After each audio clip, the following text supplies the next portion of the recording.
Olá, paz do Senhor. Meu nome é Felipe Stort. Seja muito bem-vindo ao meu escritório para mais uma aula da Escola Bíblica Dominical.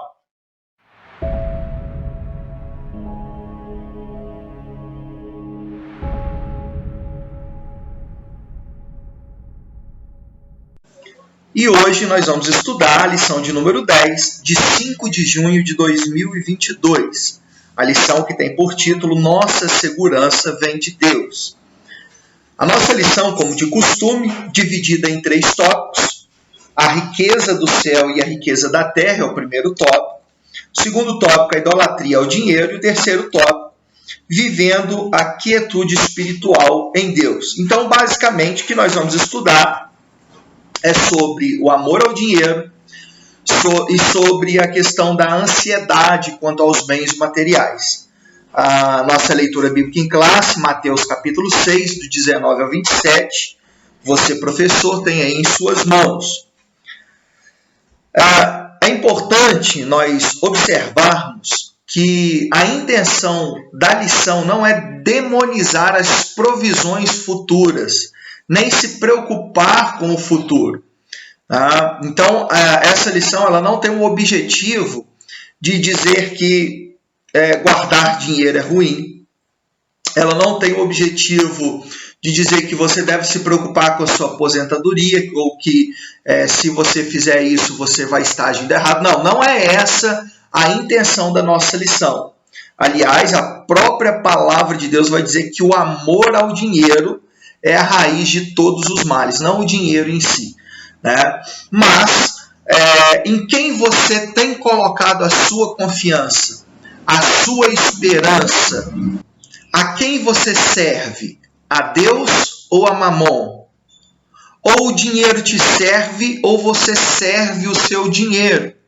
A leitura bíblica em classe, inclusive o trecho do Sermão da Montanha, Jesus vai dizer: onde está o teu coração? Onde é que está o teu tesouro? Porque ali vai estar o seu coração. O teu tesouro, ele está no reino de Deus? Ou ele está nas riquezas? Porque, afinal de contas, ninguém pode servir a 2 senhores. A ansiedade, por sua vez, demasiada, ela traz problemas quanto à fé, quanto à espiritualidade. Mas, obviamente, precauções acerca do futuro, nós precisamos tomar, claro, sempre mantendo o equilíbrio. Então, partimos para o primeiro tópico, a riqueza do céu e riqueza da terra. Aqui nesse tópico, o comentarista visa destacar que as riquezas do céu e da terra elas são incompatíveis. Veja, a riqueza do céu ela é eterna. A riqueza da terra ela é efêmera, quer dizer, ela é passageira. A riqueza do céu, a maior riqueza, não é andar em ruas de ouros, não é muros perolados, ou com pedras preciosas. Não, a maior riqueza do céu está em Deus. Deus está no céu. A riqueza da terra está nas coisas. A riqueza do céu, no céu haverá, como falamos há pouco, ruas de ouro. Na terra, ruas de terra, de pedra ou de asfalto. A riqueza do céu ela é incorruptível, ela não se destrói. A riqueza da terra, diz-nos a leitura bíblica em classe, que a traça e a ferrugem corrói, o ladrão mina e rouba. Mas no céu é uma riqueza incorruptível. O próprio apóstolo Paulo vai falar em outra situação, ele vai falar a respeito disso também. Tá? Então, o que a gente percebe no dia de hoje, em pleno século XXI, que os evangélicos, de uma maneira geral, não sei se é exclusividade dos evangélicos, mas os evangélicos, eu posso dizer, que estão tentando conciliar a riqueza da terra com a riqueza do céu, através de pregações antropocêntricas, através de canções antropocêntricas, ou seja, que o homem está no centro, que é importante que haja uma virada na nossa vida, que é importante que a gente cresça prospere neste lugar. E, naturalmente, isso não é uma promessa de Deus. A nossa promessa, ela é espiritual. A nossa promessa é da era vindoura, não da era presente. Então, tem muita gente tentando conciliar a riqueza de céu com a riqueza da terra, como se na terra Jesus tenha nos prometido riquezas, quando na verdade não foi o que aconteceu. O próprio Jesus, ele foi tentado pelo diabo acerca de riquezas da terra, quando o diabo ele lhe oferece os reinos deste mundo. Talvez muitos cristãos no lugar de Jesus teriam aceitado os reinos do mundo, porque de fato muitos têm os olhos para o mundo. É óbvio que Jesus não condenou a riqueza, até porque grandes homens de Deus foram prósperos na terra. Apenas a questão é que não existe para nós uma promessa de prosperidade na terra. A gente pode citar aqui que na terra Deus fez prosperar Abraão, Davi, Salomão, Isaac e tantos outros homens de Deus. Então a riqueza, ela não é um mal. Ela é algo que você precisa ligar o alerta vermelho, porque ela pode te conduzir para o mal. A riqueza não é ruim, mas o amor à riqueza é ruim. Abraão, ele não se deixava, mesmo sendo próspero, ele não se deixou ser dominado pela riqueza. Tendo em vista que, quando ele decide dividir as terras ali com Ló, dividir o caminho, cada um vai para um lado, ele deixou Ló escolher, e Ló escolheu aparentemente a melhor terra. Abraão, por sua vez, ele ficou com o que sobrou para ele, mas Deus ali abençoou Abraão. Claro também que Jesus, ele não é a favor do desperdício, porque tem gente que acha assim, então, se a lição está falando aqui e Jesus disse que não é para juntar tesouro na terra, vamos gastar tudo, né? Não, Jesus nunca foi a favor do desperdício. Lembra lá quando ele multiplica pães e peixes? Ele, depois que todos comem, ele manda que os discípulos recolham os pedaços que sobraram para que nada se perdesse. Então a questão, o problema central, como se encontra em 1 Timóteo capítulo 6, versículo 10, é o amor ao dinheiro. Leia o texto em sua casa.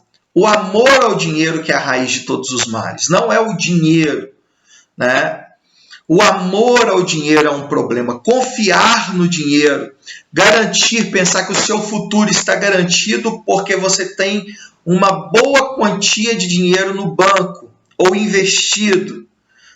O problema é confiar, é amar o dinheiro, é servir ao dinheiro e não ser por ele servido. O tópico 2 da nossa lição trata da idolatria ao dinheiro. E aqui eu quero destacar que é preciso ter o coração no lugar certo, ou seja, no reino de Deus, e não nas riquezas terrenas. Jesus disse, está na nossa leitura bíblica em classe, que onde estiver o vosso tesouro, aí estará também o vosso coração. Eu quero ler um trecho daquilo que William Hendrickson disse quando ele comentava esse texto. Abro aspas para aquilo que ele disse. Naturalmente, se o verdadeiro tesouro de uma pessoa, seu propósito último em todos os seus esforços, é algo que pertence a essa terra, a aquisição de dinheiro, fama, popularidade, prestígio, poder, então o seu coração, o próprio centro da vida, será completamente absorvido por este objetivo mundano. Todas as suas atividades, mesmo aquelas que são de caráter religioso, serão subservientes a esse único propósito. Por outro lado, se movido por sincera e humilde gratidão a Deus, fez do reino de Deus o seu tesouro, ou seja, o reconhecimento deleitoso da soberania de Deus em sua própria vida e em cada esfera da mesma, então é ali também onde estará o seu coração. Nesse caso, o dinheiro será uma ajuda, não um entrave. O coração não pode estar em ambos os lugares ao mesmo tempo. É uma proposição em que um exclui o outro. Então você percebe né, já o comentarista aqui dizendo que o seu coração ele não tem condição, o centro da sua vida não tem condição de estar em dois lugares. Né?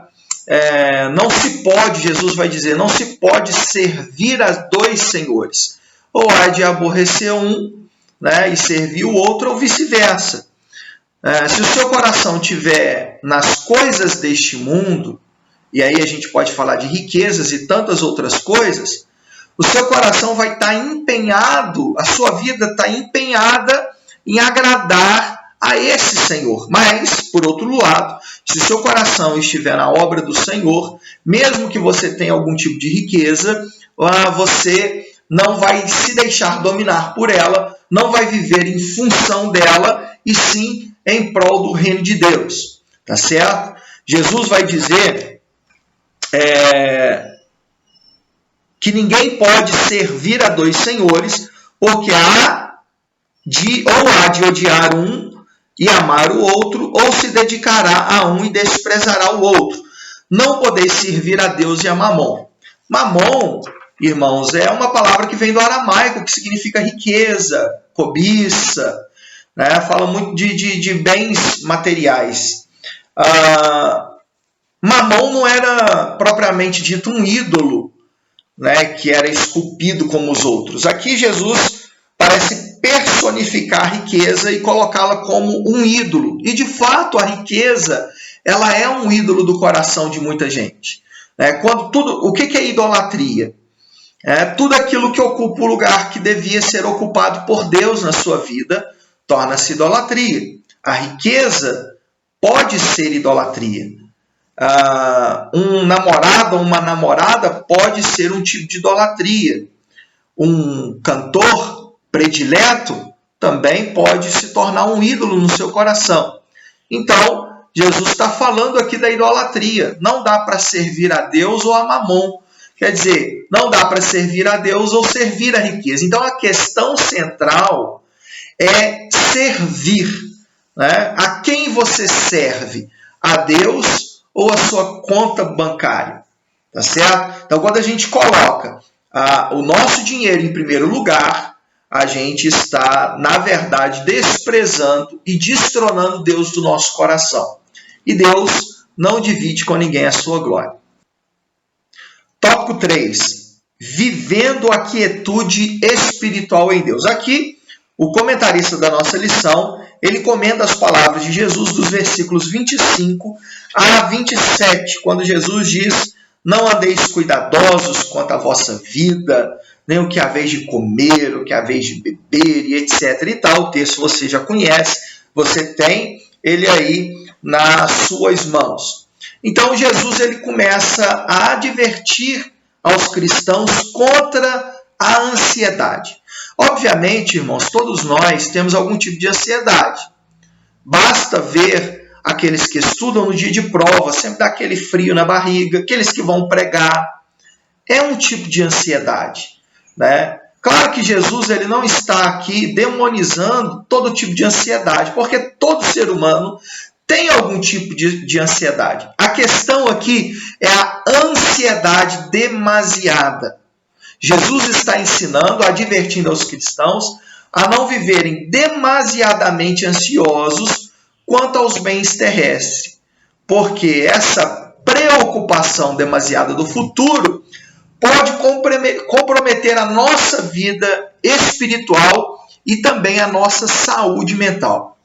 Por que a vida espiritual? Porque quando a nossa preocupação com o futuro ela é exagerada, ela revela uma falta de fé em Deus que tudo supre, que tudo provê. Deus é a nossa providência.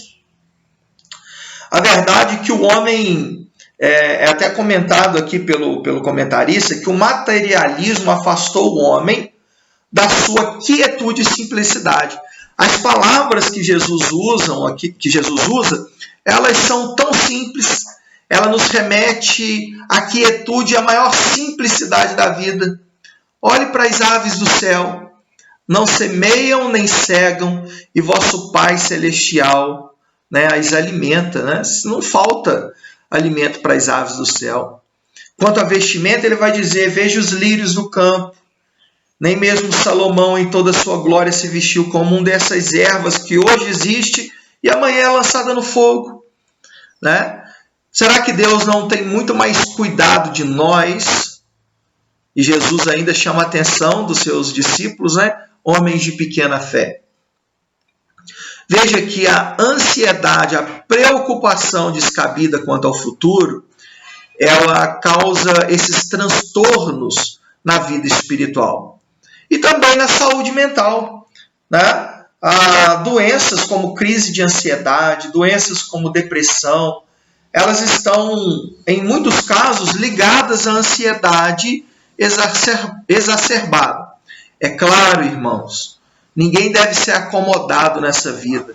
Então, porque Jesus disse que eu não tenho que ser ansioso, eu não vou estudar, eu não preciso trabalhar, porque afinal de contas Deus está cuidando de mim e eu preciso aquietar o meu coração. Não, não é isso. A gente tem que estudar, a gente tem que trabalhar, a gente precisa crescer, mas isso tudo deve ser feito de maneira equilibrada, sem deixar com que as preocupações futuras tomem conta do nosso ser.